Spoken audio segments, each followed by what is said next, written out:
So this is close to being done. I spent a couple hours yesterday just cleaning up the engine, trying to get it to shine. Went through with the Dremel and did all that stuff, but finally put the stock airbox lid back on, which was causing me issues. I was able to run on the highway. It would go 80, 85 miles an hour, no problem. But after that, it just wouldn't. It was like it didn't have fuel or something. And I had AirPods on there. That was the problem. So I kept reading online that, hey, put the stock airbox on, otherwise you got to rejet it. And that can be kind of a pain to figure that out. So when I was younger, I kind of messed up all the wiring.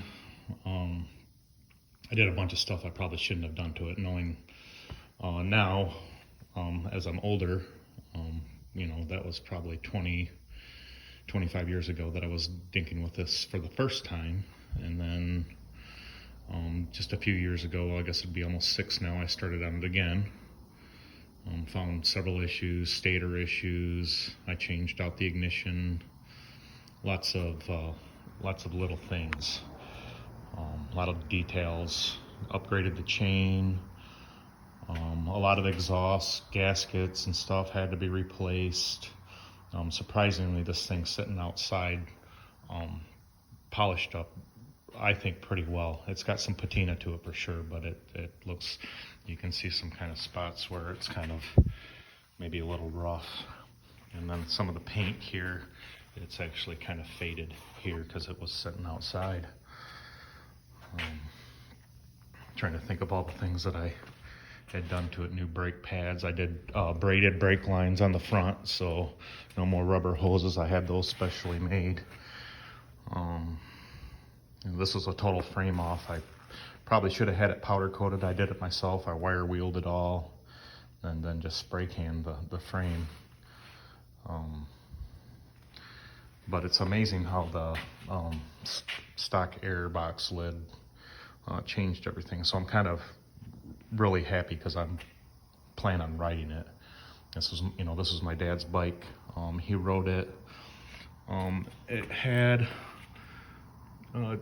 just a little over 11,000 miles on it, and I've put a few hundred, so we're just over 12 now. And it does some funny things here and there. I'm not exactly sure what's going on, but sometimes when I turn the key on, the power doesn't come on. I'm sure there's something I did that's not quite right.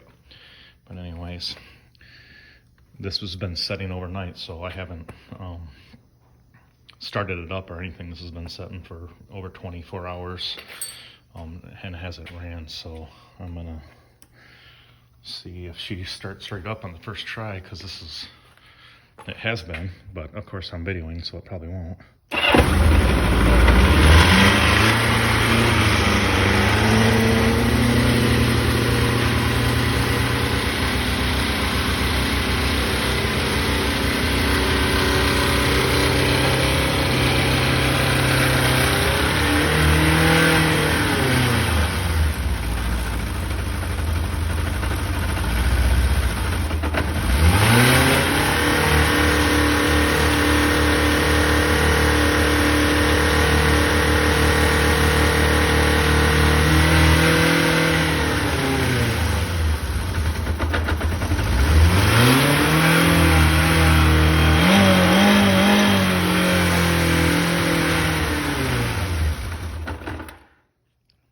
She started up on the first try. She's got to warm up for a while before I can take the choke off.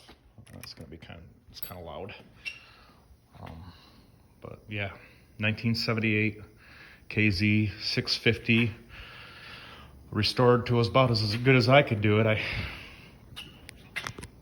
One thing about these bikes, you could polish all day long. I mean, it is unbelievable how much better you can get. I mean, just these little covers and all these little details. I mean, you could sit here and polish this friggin' thing for months, and then guess what? You take it out, go for a ride, and it'd be all dirty again, and you could polish it all over again. But it looks pretty cool when it's all cleaned up.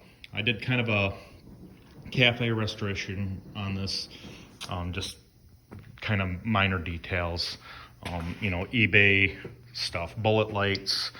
I thought those looked better than the big round thing. Stock tail light though, stock front light. So what I did with the front fender is I shortened it up and everything, and then I used a piece of the front fender to make a little wind fairing, or whatever you want to call it. Kind of a small little detail, but that's off there. I kind of flattened it out and did that. Bullet lights up front. The switch gear up front, I think is from a Z900 or something, because the stuff that was on here was completely rusted and gone. But a lot of this is all original. Still working on a few details.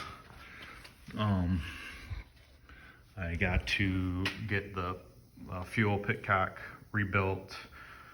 That's coming, and then I got some gauges to tune in the carbs better. Air filters coming. But yeah, I'm really ecstatic with this bike. I really plan on riding this just as far as dinking around town and maybe going back and forth to work here and there. Just kind of a quick reference. I started out on the FC07. This is my wife's bike, the Rebel 1100. This is my touring bike, my Aprilia Kappa Nord, and then I got a track bike, my Gixxer 1000 that I track. I'm a fast eye rider, so yeah, I like bikes.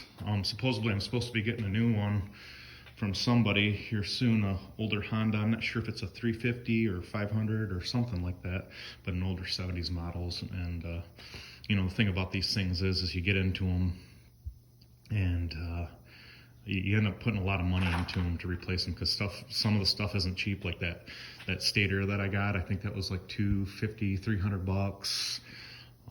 The ignition system I got was, you know, $300-400. I had the seat redone, which I think the seat looks friggin' awesome.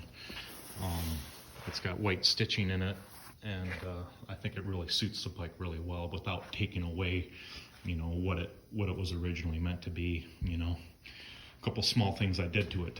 I lowered the headlight more in line with the tank, so you can see that it's kind of more in line with the tank.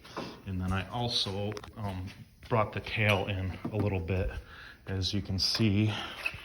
I just brought it in a couple inches. It just seemed like it was sticking out too far.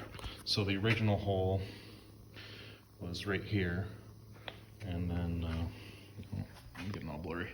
So that just brought that in a little bit more, kind of shortened it up.